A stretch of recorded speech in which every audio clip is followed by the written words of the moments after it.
Welcome, everyone, to a brand new episode of Draft on Tap. My name is Aldo Gandia, and before I bring the guys in, I want to alert you that in a few minutes, we're going to share a couple of premium projects that we're working on here in the Barroom at the Barroom Network to provide for you the absolute best draft coverage for Bears fans in the planet Earth.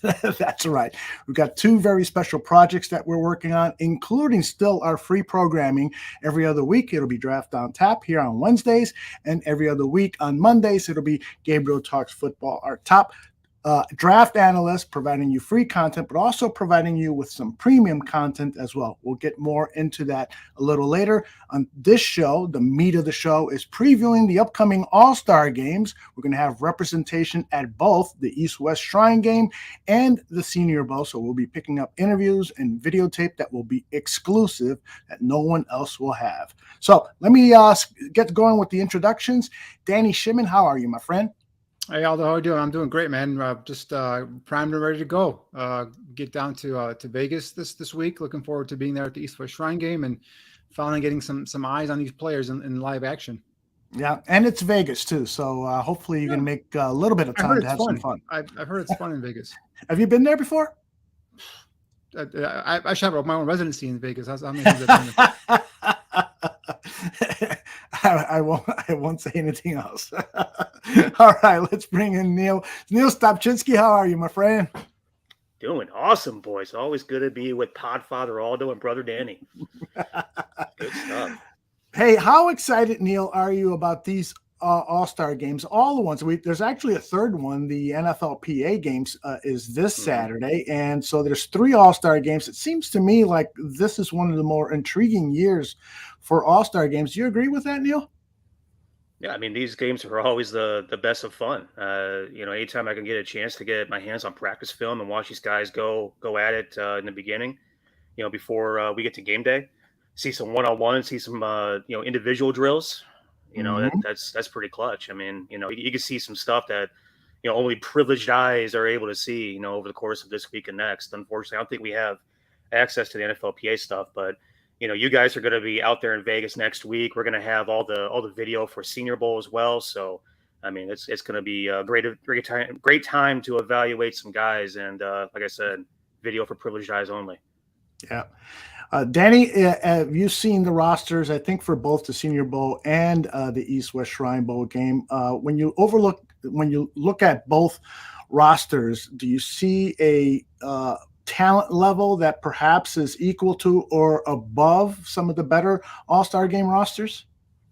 Well, I mean, obviously for me, the granddaddy of them all is the Senior Bowl. I mean, that generally is the All-Star game that gets the better talent, if you will. So, the East-West Shrine game has really up this game, last couple of seasons, have been bringing in some more and more players, and we'll go over some of those players that stuck out to me in terms of Bears fits are there. But yeah, I mean, if you go over the talent of the East-West Shrine game, the collegiate, the NFLPA game, and also the Senior Bowl, I think Neil might agree here that the Senior Bowl has the better overall, accrual of talent there.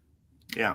It's certainly got history, but I'll tell you one thing, you got to give it to Eric Galko. He has been working hard to bring back the East-West Shrine Bowl game, which was probably years ago the premier All-Star game for college football players, but was overtaken by the Senior Bowl. Now it's Eric Galko versus Jim Nagy. Both of them are the executive directors of their respective All-Star games, and Eric has made some inroads. He's got the NFL head coaching staffs for coaching the All-Star games. I think it's going to be alternating next year to be the Senior Bowl getting the NFL coaches. But that's a big acquisition for him. The fact that it's in Las Vegas the same week that the Pro Bowl festivities are going on. So there's an association there with the NFL. Eric is doing a good job, and Nagy is trying to hold him off. So that's a kind of an interesting little battle between those two veteran draft analysts and going on between them. So we'll be keeping an eye on that as well. Both of them are great guys. Yeah, definitely. I mean, both have been on the program, and like I said, we're fans of both. And like I said, they're just, the more competition, the better, right? We talk about the one-on-ones in these All-Star games, even in these, the production of these All-Star games. The more competition, the better.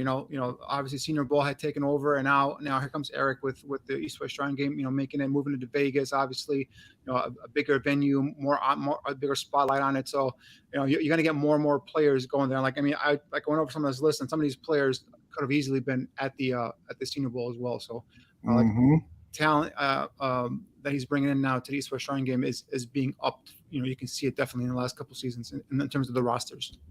Yeah, Danny, we'll talk about this later too. It seems like what Eric did too was bring in a bunch of guys that not a whole lot of people are talking about, not a whole lot of people know about. Giving these guys exposure and a chance to make a name for themselves, which I think is pretty awesome. Jim Nagy always does a great job of that year in, year out, giving these D2 schools, D3 school kids, an opportunity to shine if their tape warranted, if their production throughout the season warranted. And I think really Eric has done a really good job this year of getting a lot of guys that not a whole lot of people are talking about right now. They have great measurables, they have good tape, they have all these different types of attributes, into this game. And somebody's going to shine out of really both of these games, as we see every single year. But specifically the East-West game, he's done a good job. Also, on top of that, I've always found it interesting how he moved it to Vegas, and I think you're going to learn a lot about the character of a lot of these guys being able to keep themselves out of trouble in one of the craziest atmospheres in the country, possibly even the world, over the course of a week. It's going to be interesting. And the scout too. J2K brings up an interesting point that he says it's very interesting that Zay Flowers, one of my favorite receivers coming on, declined the Senior Bowl invite for the Shrine game. You guys have any knowledge on why he chose that? Is he out that area or something like that? I had not heard that they had declined the Senior Bowl. Typically when that happens, you probably know this as well. It's probably the representation steering him one way or the other, and we don't want to kind of just speculate what's going on there. But that's my guess is his representation said, all right, go here, here, because if you look at the rosters, he is I've been on Zay Flowers since the beginning of the season. And he's probably one of the better receivers down in Vegas. And I think that gives him opportunity now to go out there and kind of take the spotlight to himself, as opposed to, over to the, Senior Bowl. There are some more prospects there that could also kind of, duel him in terms of being the best overall receiver. So we'll see. But, for me, it's you go and you compete, right? And football, that's all about competition. I hope people don't knock him because saying he doesn't want to go compete versus the big boys at the Senior Bowl, because that's not the case. Zay Flowers, you put his tape on, that's one of the more competitive little SOBs out there in a football field. And you just watch half of his games and you'll know this guy has no fear of anyone or competition. Do you have him on your list of players that you're going to be keeping an eye on at the Shrine Bowl game? Godfather, I've had him on my list since week one of this season. I mean, he's one of the guys I've loved this whole season. So his only knock, and we'll get into it later, his only knock is his size, guys. That's his only knock I have on him. Well, why don't we get into it now? Why don't we start talking about the East-West Shrine Bowl game? And I'm going to probably go out of order from what your list is, but why don't we talk about Mr. Zay Flowers, the wide receiver? Take it away, Danny. Yeah, I mean, Zay Flowers, like I said, I was a big, huge fan of this kid. A 3-year starter at Boston College. Two-time All-ACC first-teamer. Finished his career as Boston College's all-time leader in career in receptions and yards and touchdowns as well. And you put on his tape. Obviously, the first thing that kind of, if you go to the negatives, is his size, right? I think it's going to come in right around 5'9", maybe 5'10", but he's a $175. So right away, you kind of think, all right, He's probably not going to be too big enough to be on the outside, so he's going to be limited. Probably kick him inside as a slot receiver, probably like a jack of all trades, a guy who can get the ball in his hands in the open field, jet sweeps, slip screen, bubble screen, stuff like that. But you put on his tape and right away, he is quick out of his stance. That's instant acceleration into his route. Quiet feet at the top of his route there when he stems his route. I mean, you see some of these receivers just chop their feet, and you can kind of even hear it if you're at the stadium. But he's just quiet, smooth feet, really quick. Has ability to create some separation, and then once he gets the ball in his hands, he's got the instant acceleration to go ahead and kind of separate from defenders. So, again, hands, it's pretty good. Can go ahead and stretch away from his body, can extend away from his frame and reel in the football. I keep going on with this kid, but for me, the biggest question mark I touched on earlier is size, and I think a lot of teams are going to be like, all right, he's going to come in like I said, 5'9", 5'10". Is he just a slot receiver? Is he a guy that can get off the press at the next level if you put him on the outside, which, so I think he's going to be clicked on inside, and guys that get kicked inside, usually they tend to fall, day 2, probably looking at second, third round for a kid like Zay Flowers. But if you put on his tape, you see the production, you see the athletic ability, you see the ability to make plays on the football, the body control, everything. Kid is ultra competitive, like I said earlier, will go up and he doesn't care if he's going up against a 6-foot corner or a 5'5" corner, he will go up and he will take him on, and he does not shy away from contact. He will look to lower his shoulder into defender and finish his runs, kind of like a running back, if you will. So if you see him in the open field, the ball in his hands, he kind of looks like a running back, the way he jukes and stops, starts, accelerates, and then finishes his run. So big, huge fan of Zay Flowers. If a team like the Bears can get this kid in the second, third round, I think he's a guy that can come in and give you instant production, probably from that slot position, but definitely from as a playmaker on offense. Just get the ball in his hands and let him go do his thing.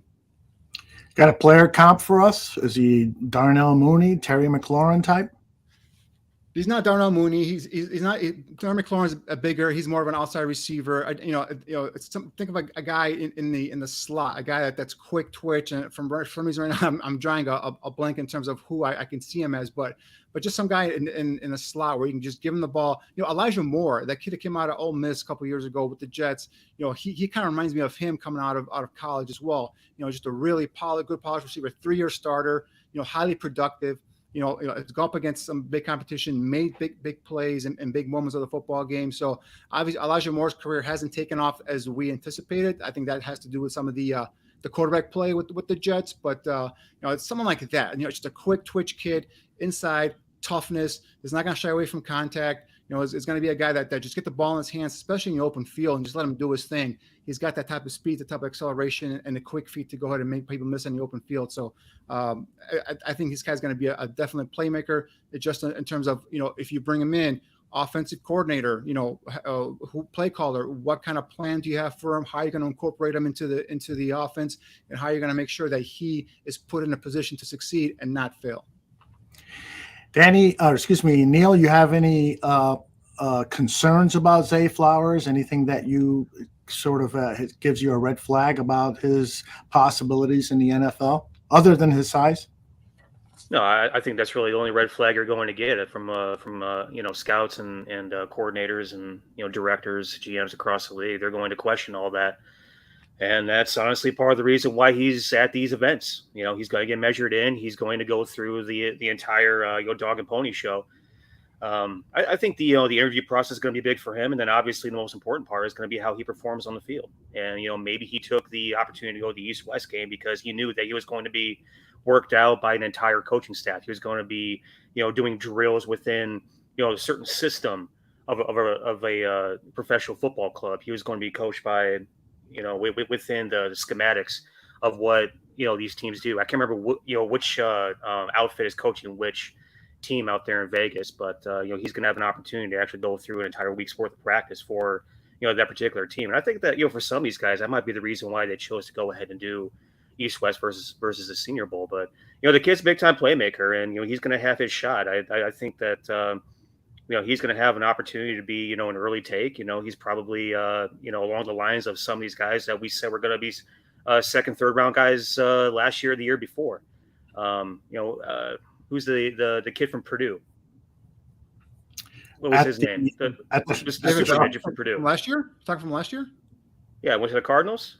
David Bell. And talking about the guy who went to the No, not David. Maybe no? the year before. Rondell David Moore. Moore. Rondell Moore. Rondell Moore. Yeah, someone like that who, yeah, Rondell Moore was a little bit beefier than this kid, I think.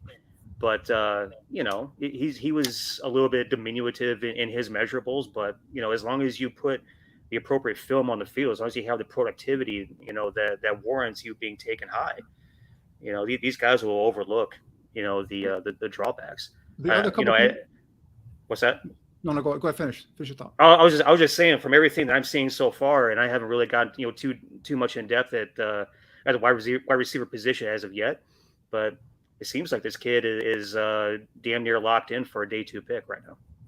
Yeah, for me, a couple of thoughts with Zay Flowers, and a couple of things that might have popped up on his film is obviously talked about, is he limited, right? Is he going to be all strictly a slot receiver, a guy, kind of get him, like you said, Rondell Moore, Elijah Moore, we talked about, get the ball in their hands. Now Moore is a little bit beefier, but I think Moore also has more just time, speed, right? You put on Flowers, and I don't know if he's going to run a 4.340 or anything like that. I don't think he's going to blaze at the combine, but what he does is when you put on his tape, he might come in at a high 4.4, low 4.5, maybe, we'll see. But when you put on his tape, and when the ball is coming his way, when he gets it, you see the acceleration, you see the burst, his ability to run away from defenders. So I think, this is a guy that I know he's going to be kind of concentrating on this pre-draft process, but for all the fans that are watching the combine and all that stuff, and he might come in at a time that you're like, oh, wow, I thought this guy's going on 4.3 or whatever.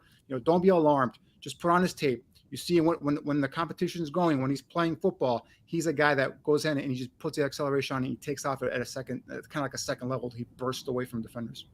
Yeah, indeed. By the way, got a question here. Maybe we can address.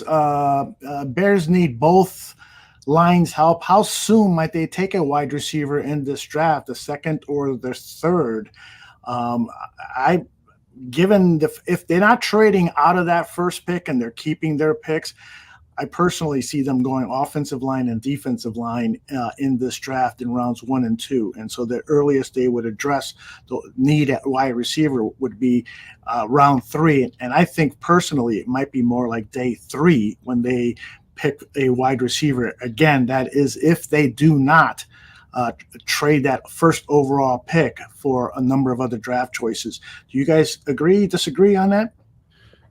Yeah, if they don't trade that first round pick and if they don't accumulate more picks, it will be disappointing because they only have 1 pick in the top 50 with that trade for Claypool. They lost their second round pick. So 1 pick in the top 50, it being number 1 overall. I mean, you have a lot more holes on this team to fill. So yes, obviously the preferred method is to trade down and get more picks. So, but you're kind of hitting it both ways. If you stay not just with 1 pick, not trading it out of that first round pick, obviously you got to go defensive line in that with that first pick. Second round pick, then we got to see what comes around in that middle tier of that second round. Could be offensive lineman. It could be, depending on what you're doing for agency, it could be a receiver. So we'll see how it goes there. But if they trade down, you can definitely see them taking if they have multiple, say, second round picks, multiple third round picks, you could definitely see them going receiver with one of those 2 picks in that day 2 area. Neil, you agree with that? Agree. Yeah, totally agree. All things being equal, this team polls keeping us where we are right now. Yeah, we're definitely not touching wide receiver probably till day 3, like you said, Aldo. But I really feel like the smart thing to do, and where I've seen a lot of different scenarios, being thrown out there, and what we talked about, what I brought up, 2 weeks ago on the last show was, progressively trading down, right, with the Texans and with the Colts, and stockpiling picks. And we've seen polls do this in last year's draft. Progressively, as the draft goes on, trade down, trade back, trade assets, trade capital, acquire picks, acquire capital, and we end up with a F ton of picks as we go forward in this draft. I don't think it's completely out of the realm of possibility, a realistic possibility, that out of those 2 trades, he goes ahead and gathers up enough capital to where we have 5 or 6 picks in the top 100-ish, right? 100, 115 picks, to where you can go ahead and take a shot at a wide receiver on day 2, a really a big time guy. You can take a shot at your backup quarterback, early day 3 or late day 2, maybe undercut somebody that likes somebody, right? So there's so many scenarios that can play out with us having this pick, and that's why I said a couple weeks ago, on our debut show. The great thing about having this pick, guys, is that we have leverage. We have all kinds of freaking leverage, and we basically run the draft from this point going forward. Love the way you put it. All right, Danny, who else are you looking forward to scouting when you're out there in Vegas for the East-West Shrine game? Well, let's stay at the same position. Let's stay a receiver, right? The other kid, another kid I've been high on is A.T. Perry out of Wake Forest. He's talk about a total opposite of Zay Flowers here. Perry's a bigger receiver, 6'4", 200 pounds. This is a guy, 2-year starter. He's not a guy that's gonna beat you with his speed or all that stuff. He's a guy that's got the size. He's got the big hands, the big catch radius, long arms. A guy's got tremendous body control. You see him getting downfield and adjusting to the poorly thrown ball. So this is the guy that's going to give you not the big play speed element, but he gives you that big body receiver, the guy that's going to go up there and win those jump balls down the football field. So A.T. Perry is a guy that I'm looking at Wake Forest, and a kid that caught my eye this season. Jake Bobo from UCLA, another 6'4", 210, another big body receiver, was at Duke, transferred to UCLA, comes from a football comes from an athletic family. He's got athletes are in his whole family's genes. The kid is another big body receiver, another big catch radius guy in the red zone. And I think so far, from all the receivers I've seen in terms of tape, he is the best blocker in terms of the run game. So obviously, we emphasize blocker because what does Luke Getsy and his offense like? He likes receivers, big size, that can block. And I think Bobo is a guy that gives you that. Again, 6'4", 210 is what I see him coming in at. Guy's not going to blaze you down the football field, but he'll beat you with position. Another one that goes over the middle. He's very, very canny in terms of his route running, the ability to win with slant routes easily at the line of scrimmage. So Jake Bobo, a receiver out of UCLA, is another guy I'm keeping an eye on. He's also a very consistent player. Caught at least 3 passes in every game this past season. Had a season high 8 catches against Oregon. So he's a steady Eddie, and I agree with you. His blocking downfield is, at least from what the Bears showed in the first season under Eberflus, they love those wide receivers that can block downfield. So he could fit the bill. I was talking with someone in the NFL about Bobo specifically, and they said that there's talk about adding 10 pounds of muscle and making him like a flank tight end as well, and flanking him out. Not inline guy, but a guy that you could flank out as a slot. Just seeing they want to see in terms of what options he gives them. How does he run in terms of is he going to be a guy who's going to run a 4.6, a 4.7? Is he going to run a 4.5? We'll see what he does. But his ability, again, his strength is blocking, and his ability to give the quarterback a nice big catch radius, big body receiver down the football field. Good. You got another wide receiver that you're looking at? So those are my 3 receivers. I can flip it over if we want to stay on offense. I mean, I think you or a caller or a listener posed a question to me was, is there a quarterback in this draft that the Bears can bring in and say, you know what, if God forbid Justin Fields goes down, this kid has similar, air quotes here, similar skill set as Justin Fields. And a guy, what I told you guys that night was Dorian Thompson-Robinson out of UCLA, and he's in this football game, 6'1", 200 pounds. The kid has this past year threw for over 3,000 yards, threw for 27 touchdowns. He ran for another 12 touchdowns. In his career, he's got 88 passing touchdowns and 28 rushing touchdowns. So this is a guy, again, he's not a finished product. He was with Chip Kelly the last couple of years, which I like, because that gives him someone who's got NFL concepts in his playbook. So he's kind of familiar with some of the terminology, some of what happens in the NFL. So Dorian Thompson-Robinson is a kid that if the Bears, again, trading down, we're not talking first, second day, we're talking about, later day 3, you have those extra picks, maybe a 5th or 6th round pick, if Ryan Poles does his magic there. This is a kid, guys, you bring him into the pipeline, and he's got very, very similar skill sets in terms of, ability to run with the football, run those zone, those read option plays, those power run, in terms of the quarterback running the football. So gives you that option, a nice guy you can put in a pipeline there to develop behind Justin Fields. He completed almost 70% of his passes, which I think was 4th or 5th in the NFL. And you could say that a lot of those are bubble screens and stuff, but it does speak a bit to his good accuracy. And he's one of only a couple of players who threw for over 25 touchdowns and also rushed for 11 touchdowns. So he does have that, as you said, Justin Fields, using the air quotes, quality to him. Good stuff. What else you Yeah, got? so those are my offensive guys. And if you want to flip over to defense, I mean, I have some players here as well. So obviously, my main focus, guys, has been defensive line. I've been studying the defensive line, especially when going down to the East West Shrine game. I want to keep my eye on a couple players, and there's a couple of guys that have really kind of stuck out to me in terms of their tape and also some of the versatility they give you. Right. So the first guy I'm going to give you an edge guy. I'm going to give you. They call him Mr. SEC over here. I'm going to give you Robert Beal Jr. from Georgia. Guy that I feel like, never really got the consistent playing time. Obviously, the Georgia, we know that their front seven is talented, immensely talented. And I think this guy just never got in the game, I think, on a regular basis. But talking about a guy who's going to be probably about 6'3", 6'4", 255, gives you that ability to rush off the edge. He's more of a hybrid defender. What I mean by that is he's a guy who can put his hand in the ground and be a defensive end, but also can stand up in a 2-point stance and rush like an outside linebacker. So he gives you that scheme versatility. If the Bears ever get creative in terms of defensive, the coaching staff gets creative, and they can use this guy in multiple different ways.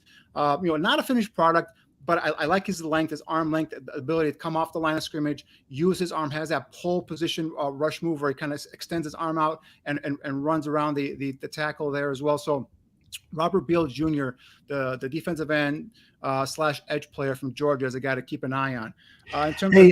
Danny, before you go on with him, now the website has him listed as a linebacker, but do you think that he'll get some reps rushing the passer in practices and maybe even in the game? Yeah, if you put on his tape, he plays both as an outside linebacker and from a 2-point stance, and he also has his hand in the ground and does, he does yeoman's work in terms of being a solid run defender. Does a nice job of laterally flowing, keep his shoulders parallel to a line of scrimmage, flows laterally to kind of set that edge, if you will, in the run game, trying to funnel everything back into the middle of that defensive line. So, he's got some ability there. Again, not a guy that's going to come in, first, second day, probably a guy that looking at day 3 here is where I'm projecting him at early on here, but a guy that gives you some traits, right? Gives you the long arms, the athletic body, the athletic build.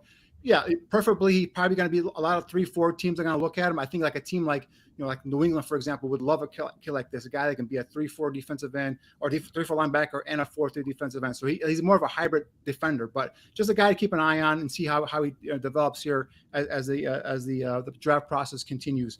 If you go inside, Dante Stills from West Virginia, play defensive end, but they play that three-man front there. I see him as an inside 3 technique at the next level. And Dante Stills is a guy that's got that quickness that you look for your interior guy, the guy that can pierce quickly off the snap, pierce in between the guard and center and get into that A gap and get into the backfield and create havoc. So Dante Stills from West Virginia is a guy to keep an eye on as well. He's excuse me for interrupting. He's kind of an Iron Man. Played 58 games at his school, and 36 of them were starts. And in one game, he had 4 sacks. So he's a productive player, hardworking guy, the type of guy that shows up to play. Yeah, and you put on his tape, and he's constantly. I love guys where the motor's just constantly running, and you can see him. And Dante Stills is a kid that he's constantly going at the offensive lineman. He's not going to stay blocked, right, for very long. So he's definitely a guy that caught my eye. Again, his father actually is Gary Stills, the former NFL linebacker. So he's got that NFL bloodline, that pedigree, if you will. But again, didn't put up huge numbers at West Virginia. I think his biggest season in terms of sack was 2019. He had 8 sacks. So, but he had 24 and a half sacks for his career. So he produces some pressure there. But again, I feel like he's being played out of position. You kick him out inside to be a your 3 technique. I think you may have something here with Dante Stills from West Virginia. So the other guy I do like a lot, and I'm sorry I am going to butcher his name, so I'm just going to go in and just put out there right now. It's Baldonado from Pitt. His first name, Neil, do you know what I'm talking about? It's Habuk. I don't want to do it. I think it's Habakkuk Baldonado. Habakkuk Baldonado. Another guy that if you put on, he was number 87, right? So you put on his tape and you're like, wow, this looks like a tight end playing defensive end. But another guy that's very athletic, good frame, 2-year starter. But again, I see him. There's times at Pitt when he was kicked inside the defensive tackle on certain pass rush situations. I think he is a guy, you bulk him up a little bit. I think he'll come in around 260. You kick him inside at 270, maybe 275. And you have a nice, a 6'3", 6'4" defensive tackle that's going to be playing inside for you. So Baldonado is a guy to keep an eye on from Pitt. Another guy that really, I wasn't expecting much when I put on his tape, just because I hadn't seen much in terms of when I would watch him play live, is Moro Ojimo from Texas. Another just a presence there in the middle of your defensive line. 2.5-year starter, just a big body defensive line, can stand his ground versus the run. Now, he's not going to probably not be a 3 technique if you kind of look at it in terms of projecting next level, but definitely can be a 1 technique and can be a guy that can get in there, occupy some blockers, even at times bull rush the center or the guard back into the lap of the quarterback and collapse the pocket. So so this kid from Texas, Moro Ojimo, is a guy that I'm also keep an eye on as we get down there at the East-West Shrine game. Yeah, I really like the kid's smarts, a 7-time member of the honor roll, the Big 12 commissioners honor roll. And so he's a hardworking kid who doesn't miss class. And he's definitely someone I'm looking forward to your reporting on him. Again, I'm targeting these guys, especially like Ojimo and Still is probably like day 3 guys, guys that really didn't, you can bring in as like late round guys, and next thing you know, they're part of a rotation. Next thing you know, potentially they could develop into a starter. So that's how I'm seeing these guys as. And I'd like to send a message out to everyone who is joining us live and those who will be watching on demand over the next few days. If you've got a particular player from the East-West Shrine Bowl game that you'd like Danny to keep an eye on, maybe even get to talk to and so forth, please let us know either now in the chat or just reach out to Danny or me or Neil in our Twitter accounts. Danny can be found at dshimon56, and I can be found at Barroom Network. And of course, Neil has that easy to remember at Neil Stopchinski. You're gonna have to just go on to the video and look at the name on the screen, man. There you go. It takes too damn long to spell it out. There you go. Danny, I was right there ready for you for that assist on the name pronunciation, but I actually had my mic muted. Bears Barroom assistant scout Sheldon the Cat had shit to say out of turn, and I had to mute my mic.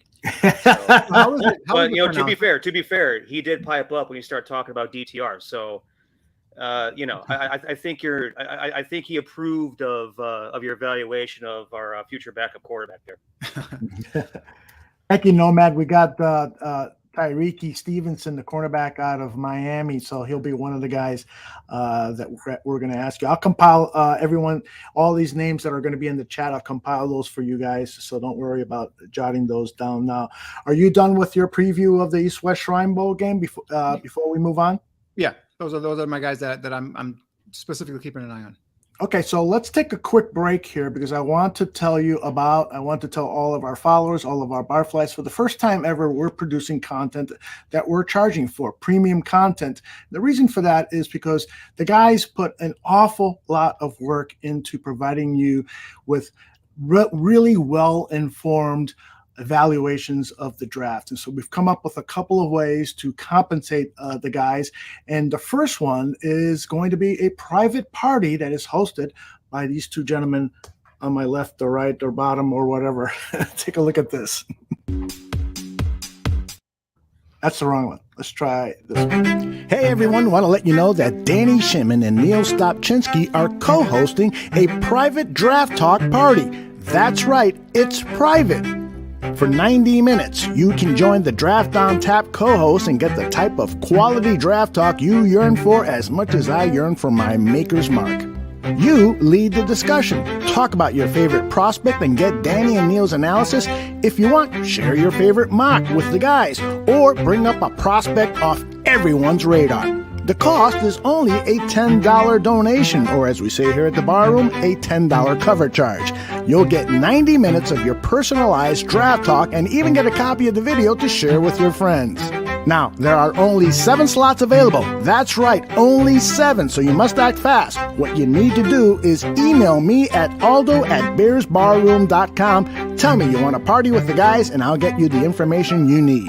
The party is Wednesday, March 1st at 8 p.m. Central, so don't hesitate. It's only a $10 donation, the cost of a beer and a shot of whiskey. Now, cost of a beer and a shot of whiskey in Starkville, Mississippi. Exactly. All the places that Neil goes to in the city of Chicago, that's not even the cover charge to get in, $10, right, Neil? The shitty places. There you go. But this is going to be you're dishing out $30 to $50 now. Exactly. But this is going to be a really fun way for you to interact with the guys. We love to use the chat, but that of course has limitations, and we know how fun it is to just have dialogue when you're talking about prospects. Really, when you're talking about just about anything in life, a dialogue is the best way. So if you're interested in having a dialogue with Neil and Danny, this is going to be a perfect way to do it. And if it's successful, maybe we'll have some more. We're keeping it small because it's better to have dialogue with a smaller group. So we're allowing room for 7 people to talk to Neil and Danny, and you can bring in your mock drafts. You can bring in particular players that you want to talk about. If you even want to share some videotape, the website that we're using will allow you to share videotape about a particular player, and the entire group can comment on the player. So it's going to be a fun time, but also very informative and educational. And it's, of course, like everything we do here at the Barroom, it is tailored for Chicago Bears fans. So are you guys excited about this?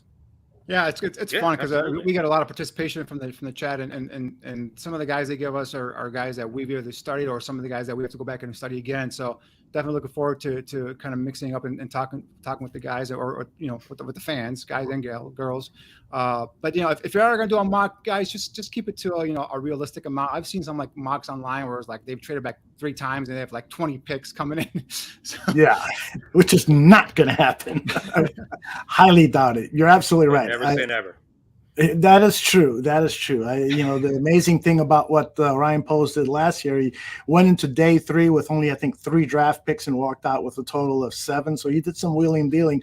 Hopefully he'll do that in the earlier part of the draft in round 1 and maybe even round 2 and really explode with picks. But but Danny's right. I've seen some of these mocks that people post, and I want to take a look at them, but then I see there's 20 people drafted. And I'm like, come on, this is just ridiculous. Now, there is one other premium program that we're offering, and I've got a little spot for that. So here that one comes.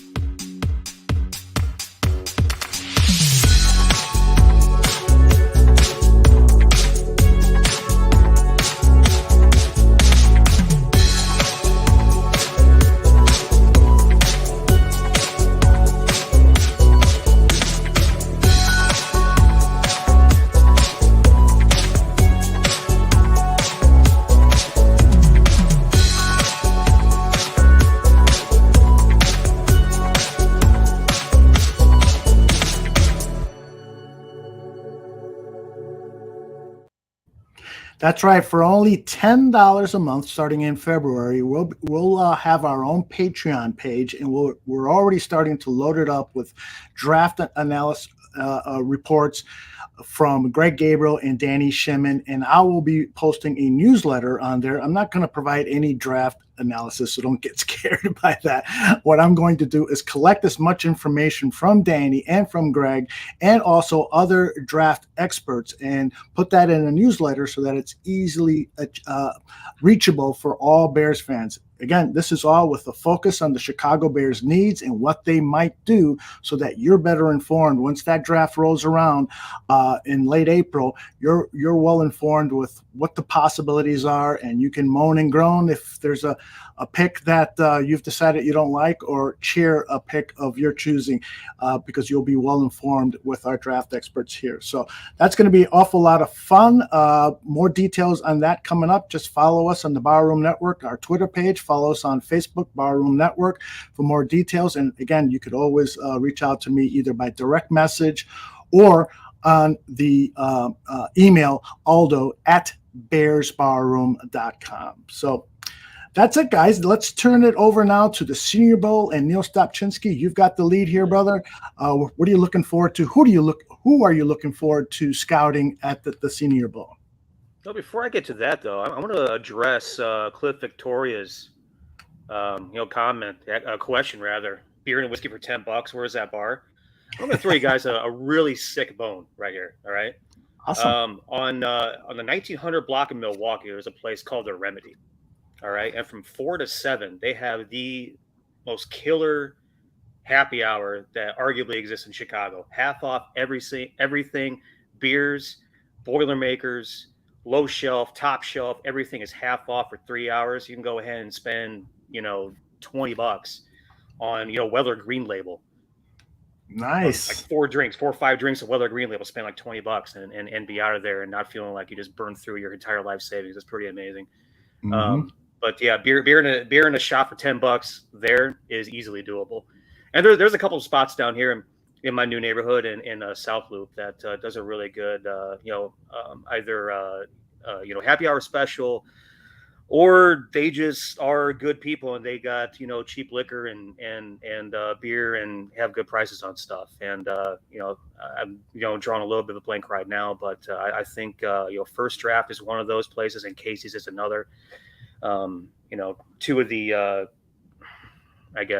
stalwart, standalone institutions of, the South Loop area do a great job with prices, and, Flo and Santos does a good job with drafts, have great specials as well. So, believe it or not, there is actually some places in the city here where you can get, a pretty good Boilermaker special and not spend $15-$20, getting a little bit of a libation in your system. Yeah, and it's, I'm glad Neil brought that up, because Neil and I have actually been talking a little bit. Neil always does a great job of promoting local business owners, particularly in the restaurant and entertainment industry. And he's wanted to do something on the Barroom Network where he profiles some of these establishments. So we're working on some ideas. Maybe it's just a segment on this show where he takes a couple of minutes to give a shout out to an establishment, or maybe something a little longer. We're working on some cool ideas, and you'll be seeing more of that. And I really appreciate the fact that Neil does that, because all of us should be supporting those small business owners, particularly with the taxes they have to pay, with the health concerns that sometimes get way out of hand and really hurt small business owners. They sometimes make laws that are appropriate for big corporations. Crime concerns, exactly. So it's a great gesture on Neil's part, and something we'll follow up on. All right, Neil, take it away. We should have premium content for $10. Neil will go drink with you. Really drink with you. I like that. I'm buying. I'll happily do that. That is awesome. All right, Neil, take us through the Senior Bowl, brother. Yeah, man. I mean, thing about it is, I think it's. I think we all can agree that the thing that freaks us out, the most about this roster right now is where we stand in the trenches, right? Mm-hmm. And so, I mean, we talked about at the very beginning of the show. We've got some high-profile players, the best talent that you can get at these All-Star games, have all pretty much accepted, invitations to the Senior Bowl. And so the individual drills, the one-on-one drills next week are going to be the things that I watch the most. Not to say I'm not going to watch all this other stuff that we're going to have at our fingertips. And who knows, I might actually just go ahead and get drunk one night and buy a plane ticket down there. I haven't ruled it out yet. But if I don't make it actually down to Mobile, I'm going to be glued to my laptop until, next Sunday. So what I really spent a lot of time on, so far is learning about these guys that are going to be working out the O-line, the D-line next week. There's an interesting trend that I see, Jim Nagy went for this year. And number one, he's got a bunch of big physical freaks, like just big, long, girthy, athletic, freaky dudes, and, when I was in high school, I call, or not in high school, when I was scouting high school kids, for Mississippi State, for Northwestern, I call them avatars, or I call them just, freaky deaky dudes, right? I mean, you come up with whatever nickname you want, you can find whatever you're looking for. So I think if you start, with the offensive line position, there's a lot of interesting tackles out there. And a lot of the highest profile tackles, save Peter Skoronski and Paris Johnson Jr., are going to be in Mobile next week. You're looking at Tyler Steen from Alabama, who's a 6'5", 315-pound. I think he's been there for 5 or 6 years at Alabama. He's a transfer from Vanderbilt. Played 38 games, 33 consecutive starts to end his career at Vanderbilt, and play all 13 last year at Alabama. He's a left tackle. He's a kid that was first team SEC. 25 knockdown blocks, allowed only 4 sacks and 12 pressures, 8 hits all year. Really gifted in his strength, his athletic ability, his flexibility. He moves really well. Operates at the second level well. He's just kind of raw. He's got to be developed a little bit from the functionality to second level standpoint, from the run and pass game. When it features especially gifted athletes across from him, he can kind of have a little bit of trouble. Kind of the same way a little bit that we saw Braxton Jones have a little bit of trouble this year. But he's a kid that has all the athletic traits. He might be the most all around gifted player there. But then you have a couple other dudes that are just freaks of nature in terms of their size and athletic ability. Talking about Jalen Duncan from Maryland, talking about DeJuan Jones from Ohio State. Jalen Duncan, 6'6", 320, a dancing bear. DeJuan Jones, 6'8", 359. These guys are just freaky athletes. I remember scouting them when they were in high school, and I'm thinking, whoever gets these guys, they basically struck gold, because you just don't see these guys this big, this athletic, this fluid, this lateral, this explosive, come around. It's kind of like when we were talking about Penei Sewell last year, a couple years ago, whatever that was. Everything gets kind of jumbled together after a while, right? It seems like there's these guys kind of fell off the tree a little bit this year, almost, in terms of there being just big athletic dudes just walking around getting scouted. So those are 2 dudes I'm going to have my eyes peeled on. Jalen Duncan play left tackle for Maryland. DeJuan Jones, right tackle for Ohio State. We all know we desperately need a right tackle, so that'll be an interesting one to take a look at. Nick Broker out of Ole Miss, Mississippi, University of Mississippi, was interesting to me, not only because he's a little bit of a local kid from Springfield, Illinois, went to Sacred Heart Griffin, but also he's one of these guys that, and Nagy did another good job of this too, getting guys that were positionally diverse, right? He played all 48 games in his career, didn't miss a game in 4 years, had 23 starts at left tackle, 13 at left guard. Second team All-American this year. He's a kid that has that kind of position versatility at 6'5", 315, to where you can move him around a little bit. And I'm interested to see what he does in Mobile, because he played this past year at left guard. He played the previous years at left tackle. And he's got that kind of frame to where you can do, a bunch of different things with him. Just real quick on Broker, Neil, I've heard yeah. that you at the Senior Bowl, you watch him take snaps at center as well.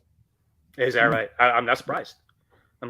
He's got the awareness, the intelligence. He's fluid, very natural in athletic ability, very technical in his position specific skill set.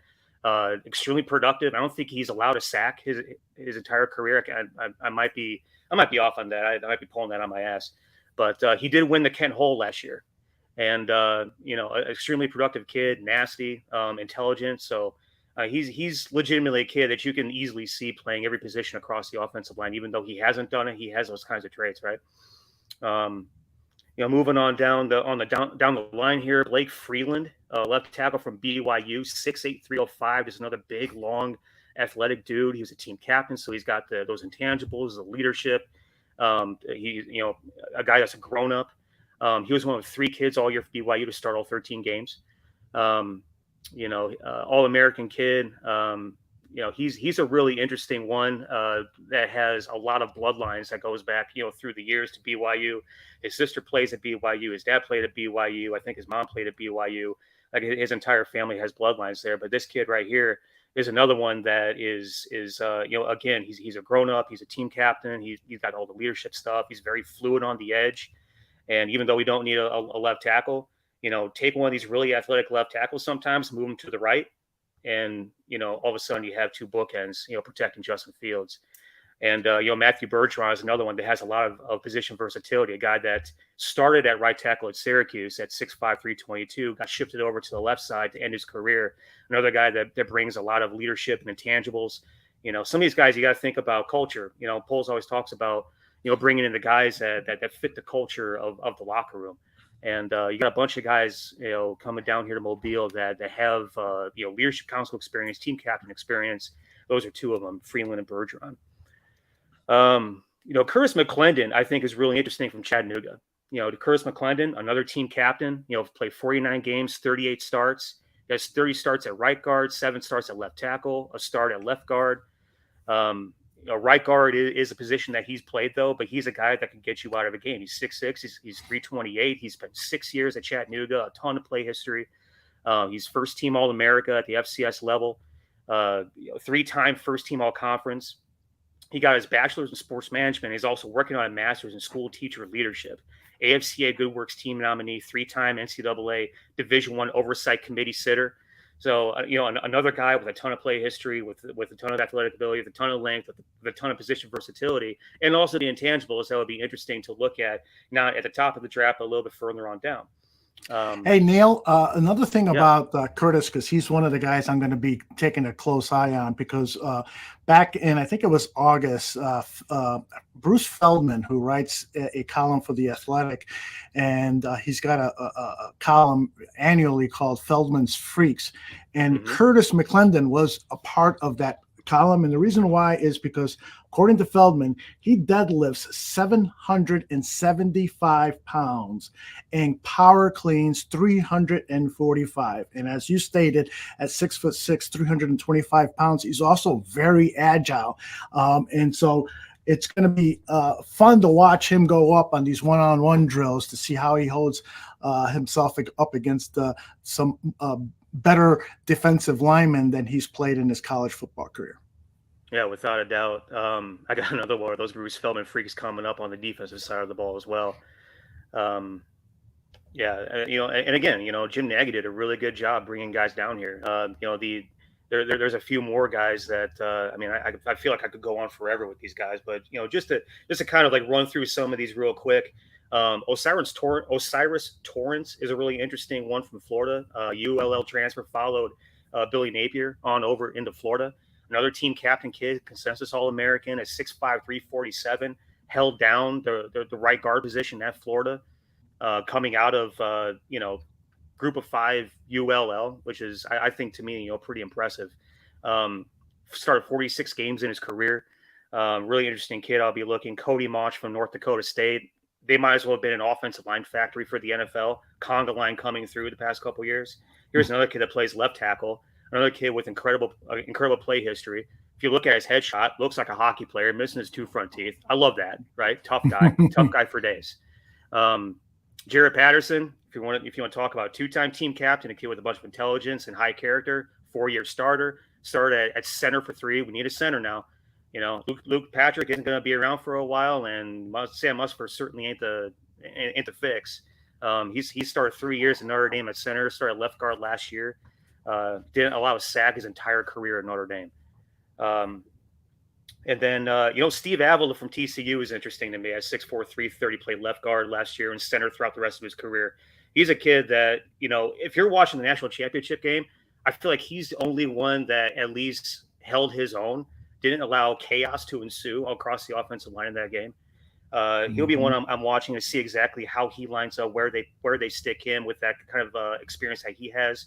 Both Patterson and Avila, I feel, could be all 3 interior guys, interior position guys at the next level. And then you also have 2 guys where center is their bag, baby. You got John Michael Schmitz, Olusegun Oluwatimi from Michigan. Well done. What's that? Well done. Much better pronunciation than I would have come up with. Or me. I am here for you guys to help you out with these ethnic names. Thank you. Except when I asked for help, your mic's muted. That's about it. Blame it on the cat, right? Not my fault. It's the cat's fault. No. John Michael Schmitz, Oluwatimi, probably the 2 best at that specific position. If you want to talk about honing in craft, probably the 2 best at that position in this draft. Oluwatimi specifically won the Remington, which is the award given to the best center throughout the year. He won the Outland for the best interior offensive lineman from this past year. And then the entire offensive line won the Joe Moore Award, which awards the best overall offensive line around football. So he won himself a bunch of hardware this past year. He's 6'3", 307. Really athletic kid, really smart kid. Again, out of Michigan. John Michael Schmitz is a kid out of Minnesota, 6'4", 320. Both of these kids have been at their respective schools forever. Well, not Oluwatimi. Oluwatimi transferred him from Virginia via Air Force. He has 45 starts, 32 straight starts at Virginia, 45 career starts. John Michael Schmitz has been at his place for forever, 6-year kid. Another local guy from Homewood, Flossmoor High School. First team All-America, All Big Ten, 3-year starter, and started 4 games as a sophomore in 2019. So in terms of play history, in terms of leadership, in terms of guys that can make all the calls, have been doing it forever, these guys are seasoned and ready to rock and roll. And as far as offensive linemen, those are the ones that really stuck out to me so far. Some guys that I look at on the defensive line moving forward. Niel, before you move to the Yes. defensive line, there's one name that has caught my attention. That's Cody Mauch, Mhm. M-A-U-C-H, North Dakota State. North Dakota State has been churning out some good offensive linemen during their the last 10 years, I would say. And FCS school, Braxton Jones and another couple of offensive linemen have proven that they can play at the NFL level. What I like about Cody, he's 6'6", 303 pounds, exceptional athlete according to the Draft Network. He's a 6-year senior, so he's probably coming in around 24, 25 years old. Some people have a problem with that. And then another negative with him is he's only has the 33-inch long arms, and so that might mean that he's going to play at that guard position. But there's enough tape on this guy to really take a close look at him, and I'm looking forward to scouting him when I'm out there at Mobile next week. So Cody Mauch from North Dakota State. Yeah, he's the one that has the two missing front teeth in his bio shot. That's him. I can't wait to watch this kid. I actually have him slotted in on the interior offensive line, kicking into maybe like a left guard position.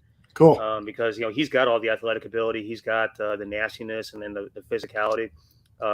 He was incredibly efficient and productive, and throughout his time over there at North Dakota State, and also he's one of 8. So I mean, you already know that he's fighting for meals. He's a competitive kid, right? So I'm amped up to watch this kid. He could be this year's Quinn Miners, in terms of just a guy you fall in love with. Yeah, right. Yeah. Cool. All right, who do you have on the other side of the line at the defensive line position that you're gonna be studying? Yeah, D-line. Again, you're looking at guys that really, Nagy did a good job of getting some physical specimens in here. The one that I think has gotten a lot of pub throughout the most of his career from recruiting through college into now is Zach Pickens from South Carolina, 6'4", 305 kid, who in high school I thought was a dancing bear as well. He was a two-way player. He played tight end, played defense, he played offense. He did everything for this school. Got a ton of offers. Went to South Carolina, was a 3-year starter, had a leadership role on that team. Wasn't as productive as I thought he was going to be. Honestly, I thought he was going to be a freak of nature at South Carolina. So I'm interested to see how he comes into Mobile and what kind of attitude he performs this week with. I really think it's adorable that there's 2 Byron Youngs on the same team in Mobile. That is funny. We got the Byron Young from Bama and the Byron Young from Tennessee. The Byron Young from Bama, 6'3", 292. A kid from Laurel, Mississippi, went to West Jones High School. I remember looking at him in my last couple of years at Mississippi State. If you don't know anything about Laurel, Mississippi, you don't know anything about West Jones High School. It's kind of in the middle of nowhere. It's about 2 hours south of Starkville. It's southeast Mississippi. Closest city is probably Hattiesburg, and I think that's the third largest metropolitan area in the state that doesn't already have a whole lot of metropolitan areas, right? But the thing about Laurel, Mississippi, and it's bizarre, is that there are just freaks of nature that come out of Laurel, Mississippi, and there's about 2 families down there that always produce them, and he's from one of them. And so he was a kid that started off as a kid that wasn't very highly recruited, because you generally don't start off that way in Mississippi. You generally kind of get some steam rolling, and then poof, at the very tail end you get all these offers and stuff. But big kid, highly productive. In his 1 year as a full-time starter at Bama, but was a rotational player for the 3 years prior. He was second-team All-America this year, first-team All-SEC. Had 48 tackles, 5.5 for loss, and 4 sacks on a defensive line where there's a ton of bones to go around for everybody, right? So he'll be interesting. Keanu Benton from Wisconsin is a kid that already, if you just look at his story, I'm kind of in love with. He was just an absolute monster for Wisconsin this past year. Ended the season on an absolute tear. Had 36 tackles, 10 for loss, 4.5 sacks, was third team All Big Ten. And the thing about him is that he actually was thinking about giving up football in high school. His wrestling coach actually convinced him to keep going, to battle through the adversity, to get over whatever hurdles were in his way, keeping him from playing football, and actually helped him get on Wisconsin's radar. He comes into Wisconsin, and I wouldn't be surprised if he comes out of this week, being the most productive, the most talked about, on top of everybody's list, rising up the draft board, so to speak, right? Run defense is incredible. His strength is top notch. I'm looking forward to see him in the one-on-ones. I always love kids that have wrestling backgrounds, right? Mm-hmm. If you wrestle, you run track, or you play basketball, I love it. I want to see that competitiveness. I want to see you beat somebody one-on-one. So that's pretty huge for me. Keon White's an interesting one. Talk about position versatility. He's a 6'5", 286 kid, 6'4", 6'5". There's kind of a discrepancy there. You see it, a couple of different places. He transferred in to Georgia Tech from Old Dominion, and he was recruited to Old Dominion as a tight end. He switched to defensive end after his freshman year, missed most of 2021 with an injury at Georgia Tech, and then came in this year absolutely whooping ass. Highly productive kid. He went 2 straight seasons with 14 plus TFLs at Old Dominion. He's got that kind of position versatility at 6'5", 286, and the kind of athleticism that he has with his lateral agility, his high motor, his explosiveness, to where he could play edge, he could play 3 technique, he could play 5 technique, he can play defensive end. He could do a lot of different things with the length and size that he has. He'll be a really interesting one to watch. I can't wait to see what kind of motor he comes in with. Cameron Young is a kid out of Mississippi State. Got to talk about my Bulldogs, right?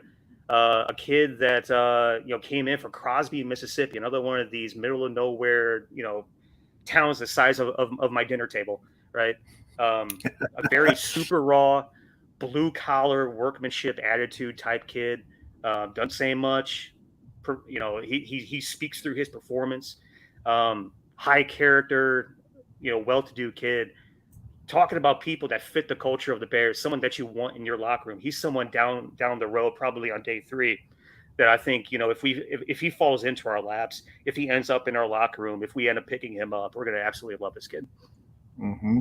I love looking out for kids that are on the G5 level, D2 level, D3 level, FCS, whatever. Carl Brooks is a kid I didn't know about, honestly, until really today. 6'4", 300.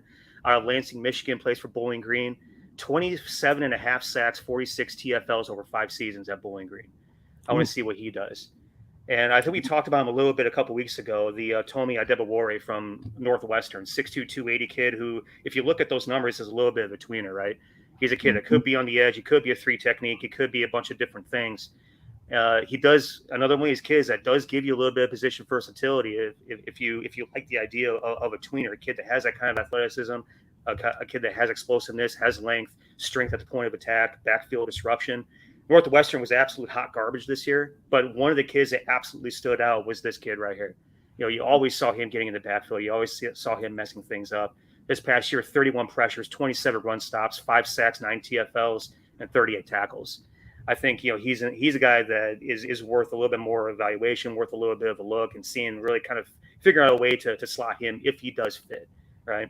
And then Dylan Horton, the Bruce Feldman freak of nature, the all freaks list, whatever the hell he calls that. Do I forget what the thing that is called?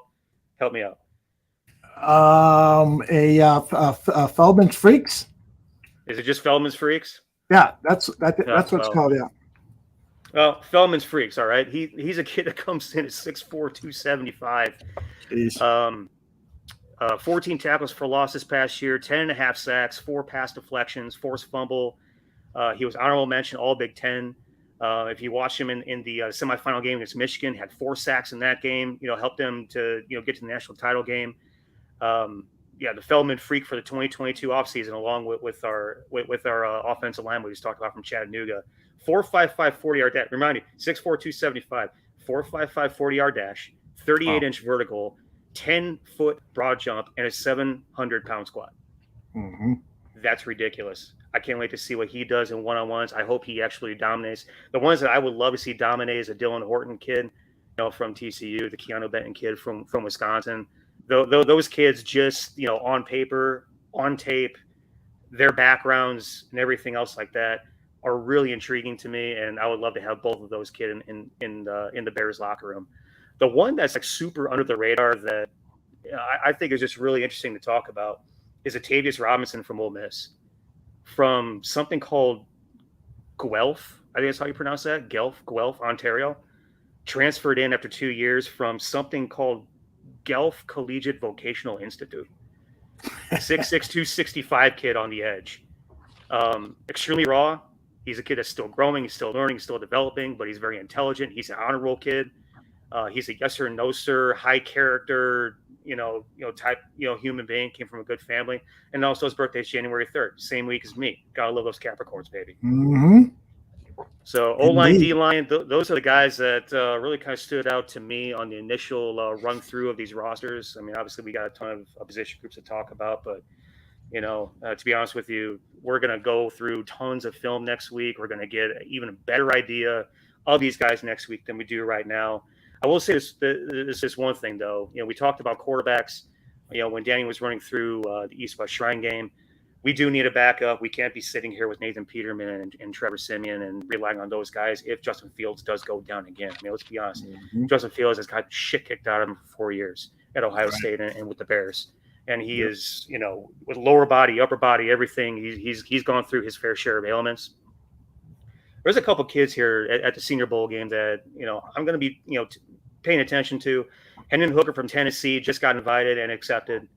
Tyson Badgett is the superstar from the D2 level from Shepherd College. And I don't know anything about him. I've seen a couple of Zapruder film clips. We'll see what he does.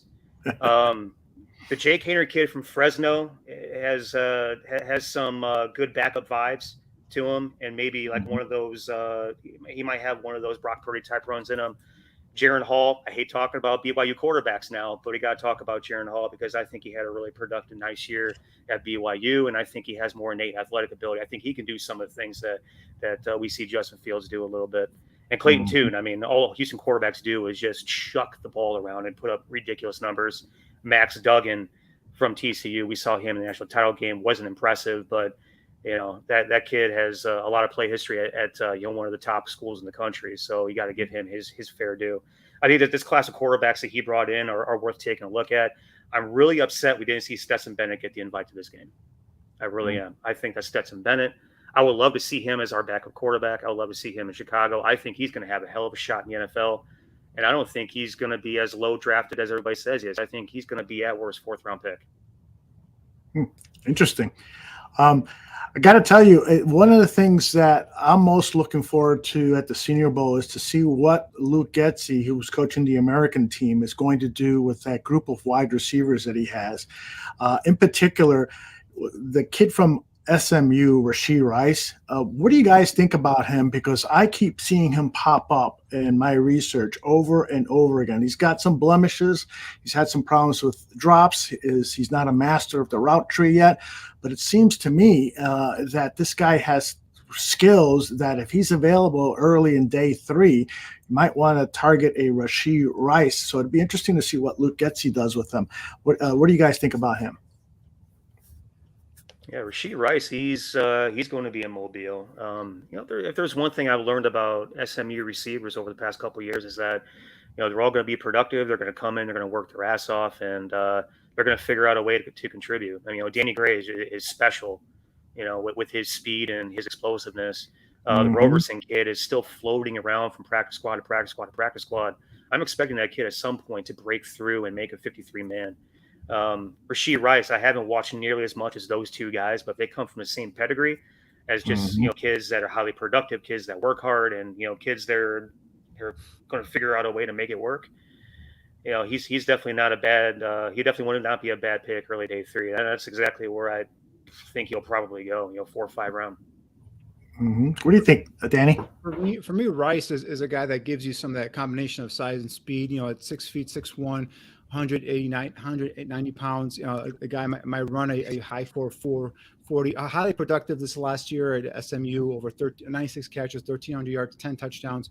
Really, what was his breakout year, if you will, at SMU. So, he's a guy that obviously is in consideration there. If someone intrigues me just because of that size speed ratio, but definitely a guy that I wouldn't reach on early on, because I can find you a bunch of different other guys that are going to be probably a little bit more productive right away. In terms of Danny Gray, I know you're a big fan of him, but I mean, really, he hasn't done much at the NFL level. So that's SMU receivers. Yeah. They don't run the entire NFL route tree. So that's what scares me about them. It takes some time for them to adjust, and kind of get accustomed to the NFL route tree and all that stuff, and then become productive on the field. So, but definitely a guy that intrigues me with that combination of size and speed, and obviously that this last year there SMU putting up some numbers on the board as well. So yeah, I mean I think in terms of look at the Senior Bowl. I mean, Neil did a good job of going through a bunch of the players. So I'm just going to touch on a couple of guys that I really am looking forward to seeing, and that Neil didn't talk about right now. And I'm looking at the American team in which Luke Getsy is coaching, and if you go to the offensive line, I think we talked about already with John Michael Schmitz. I think he's probably going to be a top center in this draft. So he's a good guy to have on there. Nick Brooker, Neil already talked about. But there's Darnell Wright, the right tackle from Tennessee, is a guy I'm looking at. I'm intrigued at in terms of it doesn't have the athletic ability you want in your offensive tackles right now in the NFL, but does show some grit, some toughness. So he could be an option, maybe late day 2, early day 3. Darnell Wright from Tennessee is a guy to keep an eye on at right tackle. The guy absurdly productive last year. The guy I'm absolutely falling in love with, and at defensive line, and again, he's a tweener. He's a guy that. Is some see him as a 3-4 linebacker, some see him as a guy that could be a hybrid player, but it's Will McDonald from Iowa State.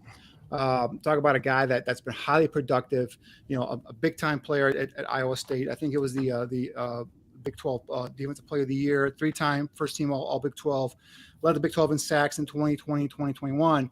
Now, obviously, with him, it's 6. He's kind of coming probably around 6'3", maybe 245, maybe 250. So he's not the ideal fit in terms of a hand in the ground defensive end. But we were talking about these kind of players with guys like Will Anderson, right? We're talking about guys like Jared Verse before he went back to Florida State, guys that could be productive edge rushers just because of his first step get off, his ability to bend the edge and flatten to the quarterback. He's got that special type of bend you look for in pass rushers. I mean, he reminds me a lot of, if you remember Harold Landry coming out of BC, the way he could bend that edge with the ankle flexion, with the hip flexibility, with the ability to get the body control to get kind of perpendicular to the ground. Will McDonald shows that, and he's very highly productive as well. So he's a guy, again, scheme fit is not ideal. He's gonna be a guy you're gonna have to obviously bulk up. He's a guy that's might be a little liability versus the run. But man, you talk about a guy who can bring pressure off the edge, a guy who did it for you, in terms of in a big time conference. Will McDonald from Iowa State is a guy to keep an eye on. Another guy that the more I watch, the more I like is this kid from Missouri, Isaiah McGuire, defensive end, 6'3", 260, 2-year starter. The guy, he's tools. He's got a lot of tools. Not a finished product by no means, but he's a guy that once he puts it together can be one of those guys that comes out of nowhere and really becomes a really productive player. So Isaiah McGuire from Missouri is a guy to keep an eye on, defensive end there as well. Let's see who else I got here earmarked from this American team. As I drop down here. Yeah, by the way, I had Isaiah McGuire on my list of guys to spotlight on those one-on-ones. He's got good length, good against the run, but perhaps his ability to rush the passer needs some more moves, and so it's going to be interesting to see how he's coached up there at the Senior Bowl. I'll be keeping an eye on him. Yeah. For him, he's got to develop a counter for his initial rush, because when he gets upfield and he beats a tackle, the heckle just kind of rides his momentum. He's got to be able to kind of circle back and get back to the quarterback. But in times you see his ability to be able to get physical with the offensive lineman, be able to convert speed to power and just extend those long arms and play long and get back into the backfield and create havoc. So that definitely, and Missouri had a heck of a defense this year, just running all over the field in terms of being physical at the line of scrimmage. So I think that there was an offensive lineman that I wanted to kind of highlight that. Andrew Voorhees from USC, athletic kid. I believe he played tackle or guard. I couldn't remember off the top of my head. I already played USC, but I think I see him at the guard. Right next guard, level. left tackle.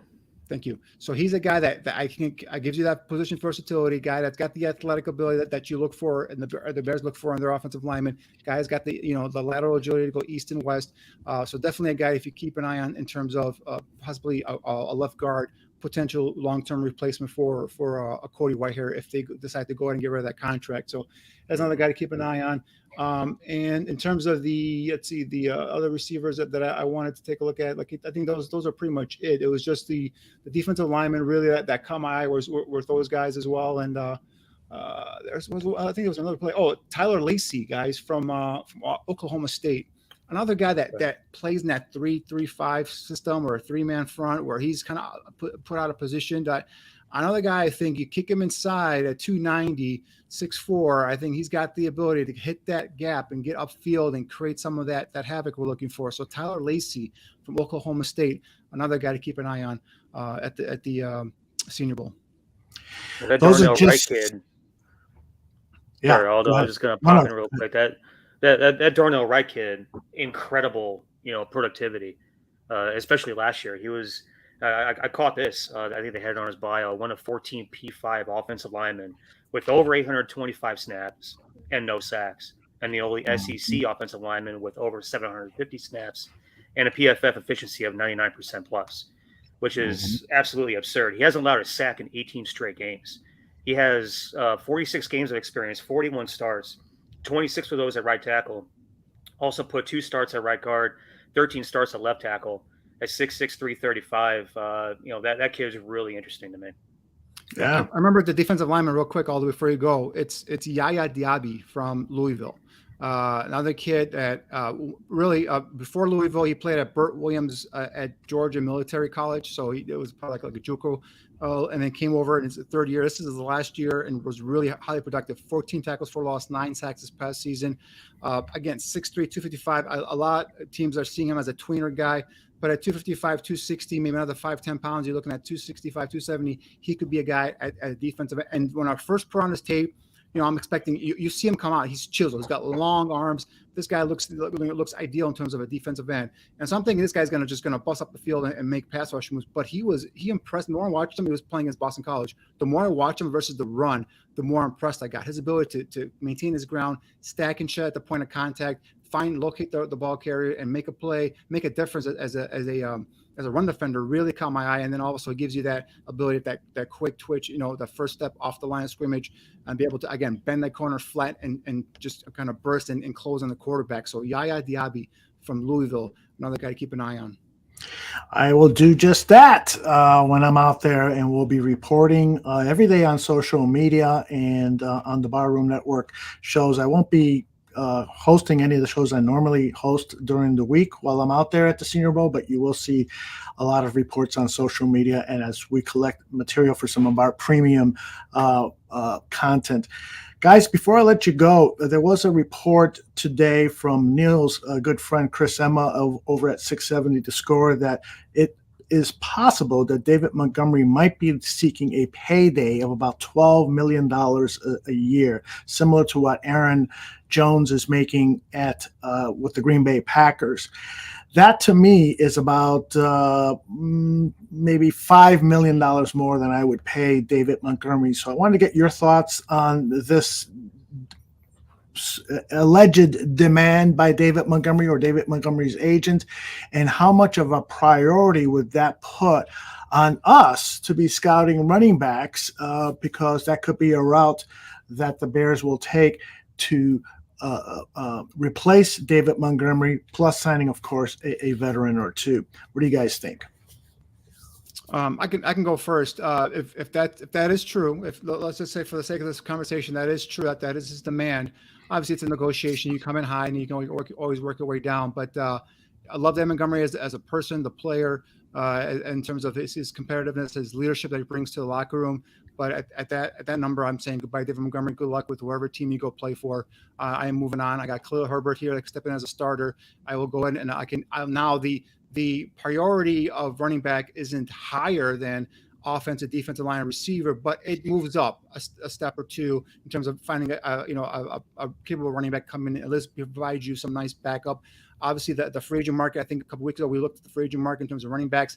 It's a solid veteran group. No one's going to, the big money guys, the Barclays, the Tony Pollard, obviously, unfortunately, he broke his leg. So he's going to see how that happens there with him. But anyway, you can get a veteran at a minimum, a decent salary, and you can go draft a guy third, fourth round, depending on how big a priority you have, how many picks you have. But yeah, if it's $12 million for, like I said, love Montgomery, the player, the leader, the guy he's becoming in this organization, but that's way too much. I do not generally sign running backs to second contract. So have a good career, good luck at your next venture, and we'll move on. What do you think, It Neil? certainly makes it tougher to go ahead and organize the Chinese puzzle, doesn't it? Hey, the thing about it is that it's really tough to find a guy that can create big plays with his legs, can catch the ball in the backfield, and can block a 3 technique. That kid has so much shit in his neck that, like I said, it's just tough to find a dude that can do all 3 of those tools at a high level. And so I really think that Poles is going to do a yeoman's work, so to speak, and trying to figure out a way to fit him into the monetary plans going forward, because he's not the type of guy, if you talk about his production on the field, if you talk about his intangibles in terms of leadership and what he brings to that locker room, it's really hard to let those type of players go, especially when they're still producing, so when they're still at the peak of their career. I love and I'm blanking. Khalil Herbert. I love Khalil Herbert, but he can't block a lawn chair. So now you have an issue with an offensive line that you're completely rebuilding, and you're trying not to get your star quarterback busted up and down the field again for a third year. A lot of times that extra back in the backfield, in a blocking responsibility, takes a little bit of pressure off the offensive line to be perfect and not get your franchise demolished. So, I know if I'm Poles, I'm trying my damnedest to fit this kid into our monetary plans. However, that may work, right? If that 12 is true, and we have to bring that down. We've already seen him, negotiate some magical things over the course of the past calendar year. Hopefully he can make it work there as well. 12 is tough though, guys. that is a tough number to hit. It really is. And, the thing that, concerns me about this team is that I don't think that there's going to be a wide receiver acquisition that is going to make a huge difference in 2023. I mean, there's some chances, maybe Hopkins comes through in a trade, but I don't think we're going to see one come out of the draft. And with the free agency pool being with the lack of talent that there is, this team has to continue to focus on their running game. And so I look at what McCaffrey has done for the San Francisco 49ers and really made them not lose a beat. Of course, Brock Purdy deserves a lot of credit for what he's done. There's no doubt about it. But to me, a lot of the credit should also go to Christian McCaffrey. And so when you see what he has done with the 49ers and kept them in the playoff race all the way to the conference championship game, I got to believe that the Chicago Bears need to find a back similar to that and take the onus off of Justin Fields. Let's face it, the Bears would not have been the number 1 rushing team in the National Football League if Justin Fields was not a running quarterback. First and foremost, he's the reason, that it's the best rushing team in football. Now we need to acquire a running back who can take that load off of, and as Neil perfectly said, also someone who is adept at pass blocking so that you can protect the quarterback. So when you do need to go to the passing game, you can rest assured that the back in the backfield is going to protect your quarterback. Danny, I see you're chomping at the bit to add some thoughts. Guys, that's first of all, that's a negotiation. There's no way that I'll be shocked if any NFL team pays David Montgomery $12 million a year to play football next year. I will be absolutely floored. That's first of all, if that report is even accurate, that's just negotiations, right? That guy's just starting up high and he's going to work his way down. But with David Montgomery, and the season he had, right? You only won one game, or I'm sorry, you won 3 games, guys. You won 3 games. So it's how much of you're going to win what 2 games without David Montgomery? I doubt it. So my thing is, and I've been I've been saying this all along. You can always find running backs. You can always find the character, the leadership. That is something you cannot find. And if you're Ryan Poles and you want to pay for that, that's on you. But in terms of talent, in terms of finding, a guy that's come in is going to be able to give you some quality plays, quality snaps behind a Khalil Herbert, you can always find one. And then also we talked about bringing in a veteran as well. So in terms of Herbert, being able to block a blitzer, you're right, Neil. He's horrible at it. But you know what? As a coaching staff, as a running back coach, that's what you're there for. You're there to coach his kid up. And blocking is not a talent. Blocking is not a skill set. Blocking is want to. Blocking is putting your nose there and saying determination, saying, I'm not going to let this SOB get to my quarterback. So if you're the Bears coaching staff, Khalil Herbert, you want to be a starter in the NFL? Learn how to damn block. And he's got to get better at blocking. So that's why I look at it. But yeah, if it's anywhere above $6 or $7 million a year for David Montgomery, that's like my lowest or highest I would pay. I would say congratulations, good luck in your future endeavors, and wish you the best. So, and just move on. You're right, though. I mean, and we've made that point on this show that blocking isn't there's some skill that goes into it. There's some technique that goes into it, but for skill guys, for wide receivers, for tailbacks, it is all what you got between your legs, man. It's all balls. That's all that is. It is toughness. It is willingness. It is want to. It is, I want to rock this dude into the dirt, go one-on-one and show this guy that he eat my dust, man. Right. That's all that is. When I see a running back put his nose in it and take on when I'm scouting him and take on a linebacker and block, that's to me that's football toughness. That's competitive toughness. There's a guy that will sacrifice in there for his teammates. So, it's not something you test. It's not something you go out there and measure at the combine. It's just something that either the guy wants to do it or not. And to me, if that's Khalil Herbert's only thing is stopping him from being a total all-around back, that's the time where you go challenge Khalil Herbert to be a better blocker. All right, guys. I promised you I'd get you out in an hour. I'm only 27 minutes behind. I will let everybody know that our scheduled return show is for Wednesday, February 8th. That'll be our next show. We will be armed with lots of tape and analysis from both of the All-Star games. So we're going to give you a thorough rundown over who shined. We'll have interviews from both of those All-Star sites. I'm hoping to get an interview with Luke Getsy. I know he's going to meet with the media, but I would love to get a one-on-one. Maybe I'll just stalk him around the hotel and tackle him in the elevator, answer some questions. But we're going to have tons of material for you, and of course the expert analysis from Neil Stopchinski and Danny Shimon. You guys have been great. Any last words you want to share before we get out of here? Neil, I'll start with you. Hey, I love Senior Bowl week, man. It's one of my favorite weeks of the year. Getting a chance to see these guys perform live in drills, one-on-ones. I love the O-line, D-line, pass rush drills. That's my favorite thing to watch. I swear to God, I just love big athletic dudes go after it one-on-one with each other. So it's going to be fun to watch next week. I'm going to be absolutely glued to my computer screen, not only with my scouting day job, but with my scouting night job for Aldo. And I'll come up for air sometime on February 5th. But, again, it's going to be a lot of fun. The show has been a lot of fun, as it always is. Make sure you go follow at Neil Stopchinski on Twitter and throw out some guys that you have questions about. Same thing with Danny. Throw out some guys for him that you have questions about. We always love going ahead and taking a look at some guys that you're interested in, that you're curious of. And I got through the show today with some Red Bull. Drink some damn Red Bull. I'm trying to get some sponsorships. Damn it, drink some Red Bull. There you go, baby. I love it. Danny, what do you got? He's Mr. Commercials today, man. This guy's giving commercials to bars, to Red Bull. Yeah, how about it? Mr. Endorsement.